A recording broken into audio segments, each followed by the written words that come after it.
2, 1. Panel, ladies and gentlemen, let's take a step back from the debate and really ask the question, why are all of these terrible narratives perpetuating in society? Why are people who are disenfranchised and people of color historically been oppressed, even to the point that all of these stigmas and stereotypes happen?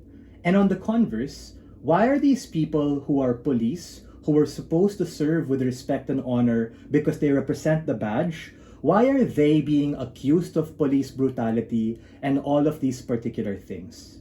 The reason lies with the problem in status quo, that is that oftentimes police systems, regardless of who you are or where you come from, often retaliate with a disproportionate amount of force. That is to say that when some people are in a certain area chilling and drinking and they happen to be part of a minority, what they do is that they send 6 police cruisers there, people armed with AR-14s and all of these high-tech weapons, and as a consequence, you are more likely to have intimidation and escalation.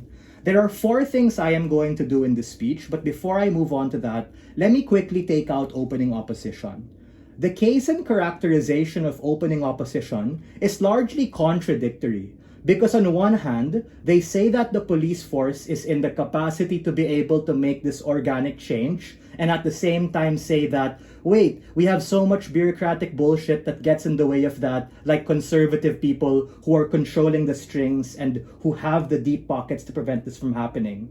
My POI to them, which I wasn't able to finish, was that if all of these things were true in status quo, then why is that reform not happening? Why are the police continuing to choose to spend more on Kevlar vests and high-tech AR weapons and all of these machinery as opposed to these grassroots programs? We flip their case and we tell you that if you principally support these grassroots programs, you can actually get that exclusively on our side of the house when we have the information in the info slide to capture those examples, and we tell you the police can very much be involved as a part of that, and you humanize and create a program wherein you bridge the gap between the people who are being oppressed and the alleged oppressors. You humanize these particular ideologies. 4 things in my speech, other responses will be integrated. Number 1, why is the significant reallocation of funds to communities better to be able to deter crime? Number 2, why will society not explode if we do this? And this is a direct response towards the case we get from opening opposition, which are the harms that the policy is accused of, and why ultimately you improve the relationship between the popo and the youth and vice versa when you're able to look at people as people. Third, how do we challenge the systematic lens of status quo given the undertones of racism that eventually form the narratives that oppress these particular individuals when you see them not as a person and just as a statistic, someone who's maybe grandparents or someone who had someone in their community do that crime? And lastly, how are we able to particularly help their youth not result into crime or acts of desperation, but ultimately be able to understand what college is and get a job? Opening government is correct to say that police systems, and by extension the state government, should be preventive in nature and are not reactionary. But they miss the nuance, as opening opposition correctly points out, that there is a nuance to a significant reallocation. Their case is soft at best.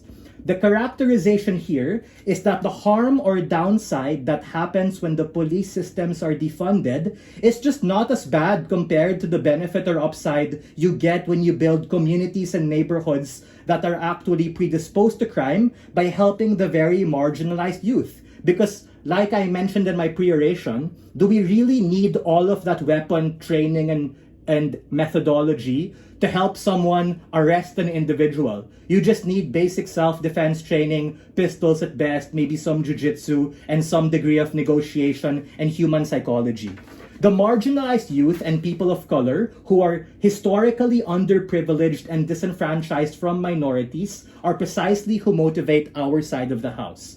The delta here is very simple.